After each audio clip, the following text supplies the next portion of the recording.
Hello guys, कसे आहात तुम्ही? आय होप तुम्ही खूप मस्त असाल, छान असाल, सुंदर असाल, सुरक्षित असाल आणि माझ्या एका नवीन व्हिडिओमध्ये तुमचं खूप खूप स्वागत आहे. तर पहा, आज आपण काय करणार आहोत, तर आज आपण सुक्या मच्छीचं लोणचं करणार आहोत. आता हे जे लोणचं आहे महिनाभर खूप छान मस्त टिकतं. कधी कधी आपण सकाळी सकाळी अर्ली मॉर्निंग भाकरी किंवा चपाती करतो, पण दुपारच्या वेळेला त्या भाकरीबरोबर भाजीच नसते खायला आणि कधी कधी खरंच खूप कंटाळा येतो भाजी वगैरे करायचा. मग त्यावेळेस जर अशा सुक्या मच्छीचं लोणचं जर असेल तर तुम्ही भाकरी चपाती बरोबर खाऊ शकतात. तर हा व्हिडिओ शेवटपर्यंत पहा. जर तुम्हाला माझा व्हिडिओ आवडला असेल तर माझ्या व्हिडिओ लाईक शेअर करा आणि माझ्या चॅनलवरती नवीन असाल तर माझ्या चॅनल सबस्क्राईब करायला अजिबात विसरू नका. तर चला, वेळ वाया न घालवता आज आपण सुक्या मच्छीचं लोणचं करूया. आज आपण सुक्या मच्छीचं लोणचं करून घेणार आहोत. तर पहा, इथे मी 1 वाटी सुकट, 1 वाटी जवळा आणि 1 वाटी मी इथे दांडी सुकट घेतलेली आहे. ही जी दांडी सुकट आहे ना, हिला वलईचा मासासुद्धा बोलतात. तर इथे मी समप्रमाण घेतलेलं आहे. तुम्ही तुमच्या आवडीनुसार ह्या सुक्या मच्छीचं प्रमाण कमी जास्त करू शकतात. अजून एक गोष्ट सांगते की इथे मी जवळा, सुकट आणि दांडी सुकट घेतलेली आहे. तुम्ही कुठल्याही सुक्या मच्छीचं तुम्ही लोणचं करू शकतात. तर पहा, आता ही जी सुकट आहे तर सुकटीचं जे पुढचं डोकं आहे ना ते काढून घ्यायचं आहे. तर मी अशा पद्धतीने सुकट निवडून घेतलेली आहे. जवळा आणि दांडी सुकटसुद्धा आपल्याला निवडून घ्यायची आहे. जर त्याच्यामध्ये काही कचरा वगैरे असेल किंवा काही कच वगैरे असेल ते आपल्याला काढून टाकायचे आहे. तर पहा, इथे मी एक लसणाचा कांदा घेतलेला आहे. आता हा लसणाचा कांदा आपल्याला सोलून घ्यायचा आहे. तर इथे मी लसणाचा कांदा सोलून घेतलेला आहे आणि त्याचबरोबर इथे मी 5 ते 6 मिरच्या घेतलेल्या आहेत.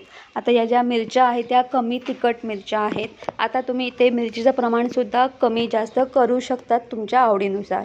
आता इथे आपल्याला काय करायचं आहे, मिरची अशी बारीक कट करून घ्यायची आहे. तर मी मिरचीसुद्धा बारीक कट करून घेतलेली आहे आणि जो लसूण आहे तर लसूणसुद्धा आपल्याला असाच आडवा कट करून घ्यायचा आहे. आता पहा, इथे हे मी लसणाचा एक कांदा घेतलेला आहे. तुम्ही सुद्धा मच्छीचं प्रमाण कमी जास्त करू शकतात, पण त्याच्यामध्ये तुम्ही जो लसूण ॲड करा तो पूर्ण एक लसणाचा कांदा ॲड करा, कारण लसणामुळेच या लोणच्याला छान मस्त अशी चव येऊन जाते. जेवढं तुम्ही लसूण यामध्ये जास्त वापराल तेवढंच चांगलं आहे. इथे मी एकच लसणाचा कांदा वापरलेला आहे. आता हा लसूणसुद्धा मी असा आडवा कट करून घेतलेला आहे. आता पहा, इथे मी पॅन घेतलेला आहे, म्हणजे फ्राय पॅन घेतलेला आहे. तो गरम करून घ्यायचा आहे.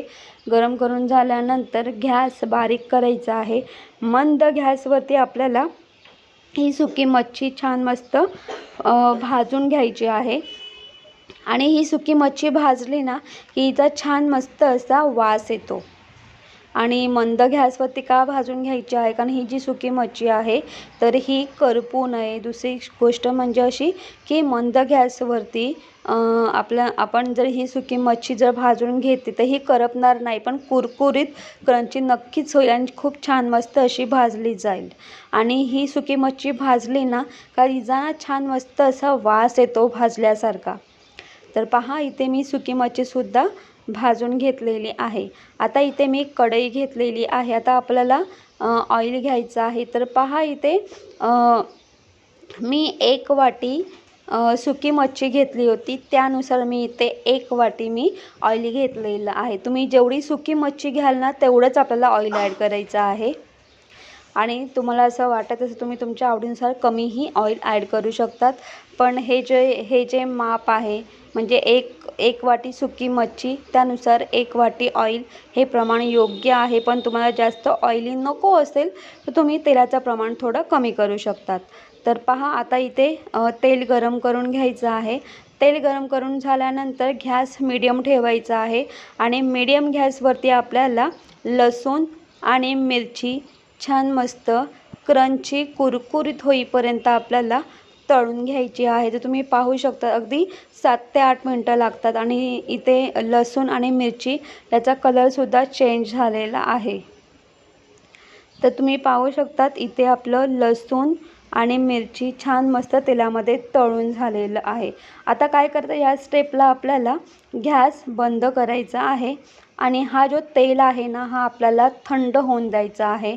म्हणजे लसूण आणि मिरची या तेलामध्ये छान मस्त कुरकुरीत होऊन जातात.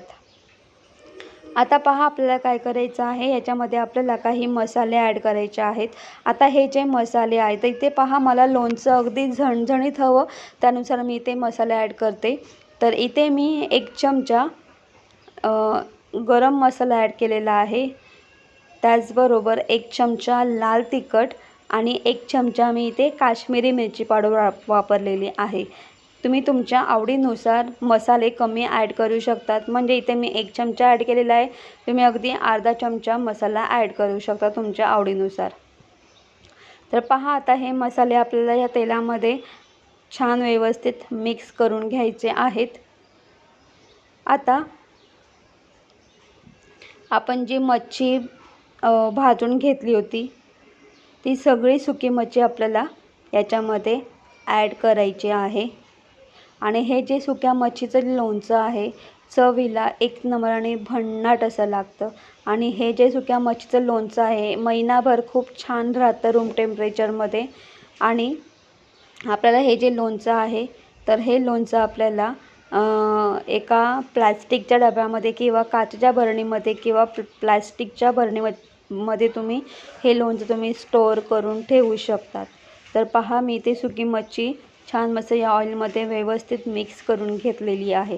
आता पहा मी जसं मी तुम्हाला सांगितलं होतं की आपल्याला 1 वाटी सुकी मच्छी असेल त्यानुसार मी इथे 1 वाटी मी ऑइल ॲड केलेलं आहे. तुम्हाला याच्यामध्ये ऑइल दिसतं का, तर अजिबात नाही दिसत. म्हणून आपल्याला जे प्रमाण ते समप्रमाण घ्यायचं आहे तेलाचं सुद्धा. 1 वाटी सुकी मच्छी असेल त्यानुसार 1 वाटी ऑइल घ्यायचं आहे आपल्याला. म्हणजे जेवढी सुकी मच्छी असेल त्यानुसार आपल्याला ऑइल घ्यायचं आहे. आणि हे जे लोणचं आहे हे लोणचं तांदळाच्या भाकरीबरोबर खूपच छान लागतं. कधी कधी काय होतं सकाळी सकाळी अर्ली मॉर्निंग आपल्याकडे चपाती भाकरी तयार असते पण भाजी नसते किंवा भाजी काय करावं हे सुचत नाही. म्हणजे तुम्ही अशा पद्धतीने असं हे लोणचं करून ठेवलं तर तुम्ही भाकरी चपाती बरोबर खाऊ शकतात किंवा तुम्ही अगदी जिरा राईस बरोबर सुद्धा हे लोणचं खाऊ शकतात.